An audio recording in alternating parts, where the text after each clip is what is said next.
एक गांव में एक नागिन चुड़ैल का वास था। वो नागिन चुड़ैल उस गांव में काफी सालों से रह रही थी।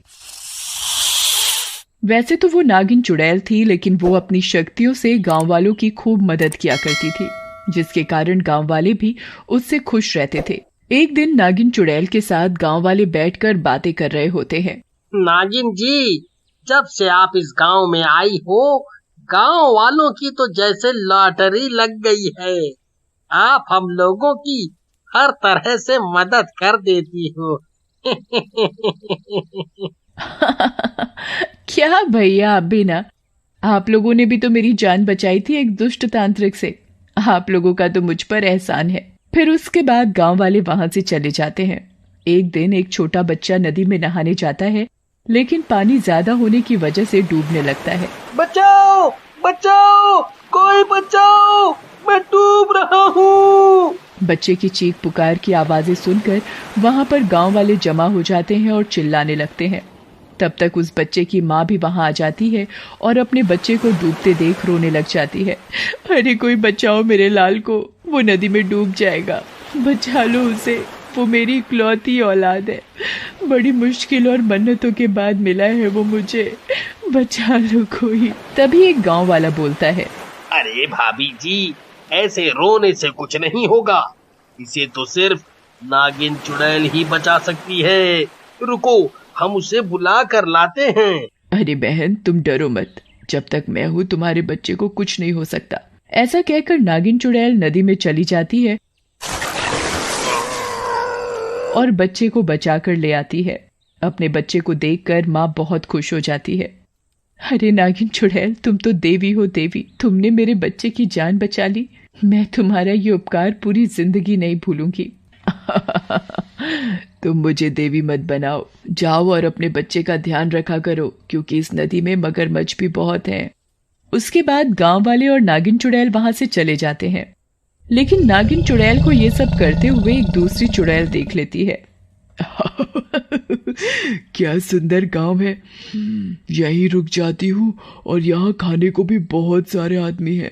लेकिन मैं चुड़ैल के रूप में घूमूंगी तो कोई ना कोई गांव वाला मुझे पहचान लेगा और किसी तांत्रिक की मदद से मार डालेगा।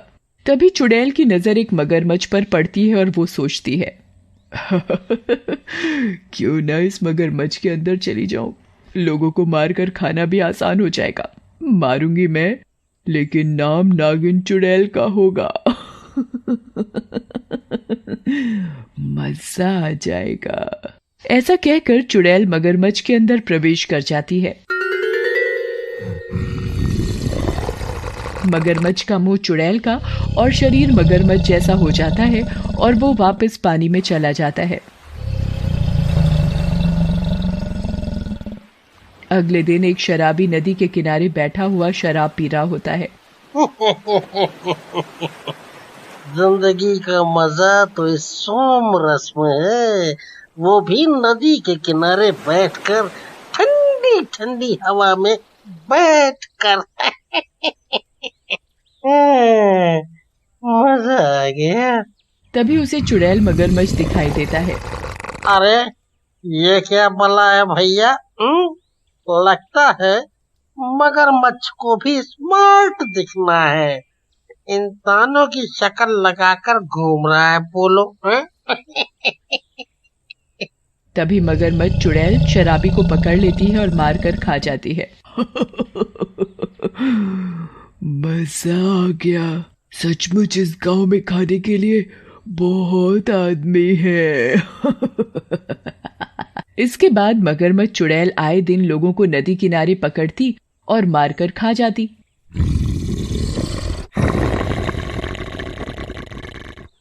एक दिन गांव के कुछ बच्चे नदी किनारे खेल रहे होते हैं। एक बच्चे की गेंद नदी के अंदर चली जाती है और वो उसे उठाने के लिए आगे बढ़ता है। तभी दूसरा बच्चा उसे रोकता है। अरे राहुल, उस नदी में मत जाओ, मेरी माँ ने मना किया है, वहाँ पर लोग रोज मर रहे हैं। अरे तुम भी ना, अरे माँ तो पालतू में ही चिंता करती हैं, कुछ नहीं होगा।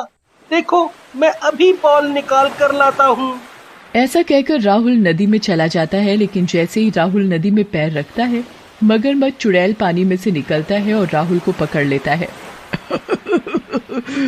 आज आज मजा आएगा, नरम नरम मांस खाने को मिलेगा। राहुल डर जाता है और चिल्लाने लगता है, छोड़ दो मुझे, मैं वापस नहीं आऊंगा, मुझे जाने दो। अगर तुम मुझे खा जाओगी तो मेरी मम्मी मुझे बहुत मारेगी।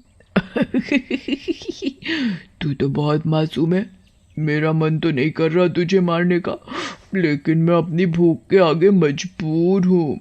ऐसा कहकर मगरमच्छ चुड़ैल राहुल को खा जाती है, लेकिन नदी के किनारे बच्चे मगरमच्छ चुड़ैल को देख लेते हैं और गांव के अंदर जाकर सारी बात गांव वालों को बताते हैं, जिसे सुनकर गांव वाला कहता है, क्या मगरमच्छ चुड़ैल?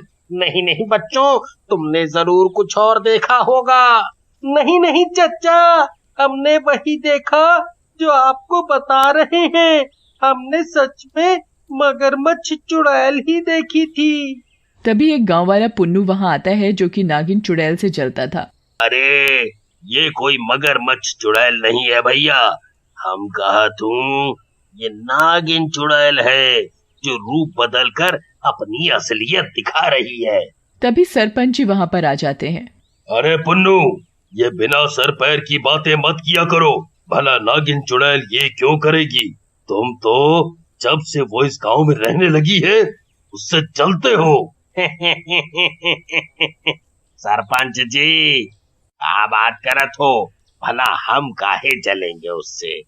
वो ठहरी चुड़ैल लोगों की जान लेने वाली, और हम इंसान, हमारा और उसका क्या मेल है, हैं? लेकिन आप उसका इतना पक्ष क्यों लेत हो? कहीं वो आपको भी तो कौनो फायदा नहीं देता है। इस बात पर सरपंच को गुस्सा आ जाता है। पुन्नू, तुम्हें मुझ पर इस तरह आरोप लगाने का कोई हक नहीं है। मैं गांव की भलाई के अलावा और कुछ नहीं सोचता। धीरे धीरे गांव वाले पुन्नू के बहकावे में आ जाते हैं और नागिन चुड़ैल के विरुद्ध हो जाते हैं। तभी वहां नागिन चुड़ैल आ जाती है। आ गई नागिन चुड़ैल, दिखा दी ना अपनी असलियत लोगों को, मार कर खाने लग गई ना अपने ही लोगों को। पन्नू, ये क्या कह रहे हो? तुम्हें शर्म नहीं आती मुझ पर ये इल्जाम लगाते हुए? भला मैं अपने ही लोगों को क्यों मारूंगी? तभी दूसरा गांव वाला बोलता है, देखो कितनी शरीफ बनकर दिखा रही है, हमारे लोगों और बच्चों को मारकर। भाइयों, मैं तो कहता हूँ हम इस चुड़ैल से बातें ही क्यों कर रहे हैं, क्यों ना इसे इस गांव से बाहर निकाल दिया जाए। फिर गांव वाले नागिन चुड़ैल के ऊपर पत्थर फेंकने लगते हैं और उसे गांव से बाहर निकाल देते हैं। नागिन चुड़ैल घायल हो जाती है। चाहूं तो इन सबको एक बार में मार सकती हूँ, लेकिन इन्होंने मेरी रक्षा की थी। लेकिन इन गांव वालों की इसमें क्या गलती है? कोई न कोई तो इनको परेशान कर रहा है, मुझे पता लगाना होगा। फिर नागिन चुड़ैल अपना रूप बदलकर गांव में एक औरत के भेष में चली जाती है, जहां उसे नदी में मगरमच्छ होने का पता चलता है, जिसे सुनकर नागिन चुड़ैल औरत के भेष में पहुंचती है और कपड़े धोने का नाटक करने लगती है। तभी वहां पर मगरमच्छ चुड़ैल आ जाती है। औरत, बहुत बहादुर है तू। मेरे बारे में पता होने के बावजूद तू यहाँ आई है कपड़े धोने के लिए। मगरमच्छ चुड़ैल को देखकर नागिन चुड़ैल अपने असली रूप में आ जाती है। मेरी बहादुरी अभी देखी कहाँ है तूने चुड़ैल, वो तो अब देखेगी। ऐसा कहकर नागिन चुड़ैल मगरमच्छ चुड़ैल को अपनी पूंछ में लपेट लेती है और धीरे धीरे उसे दबाने लगती है।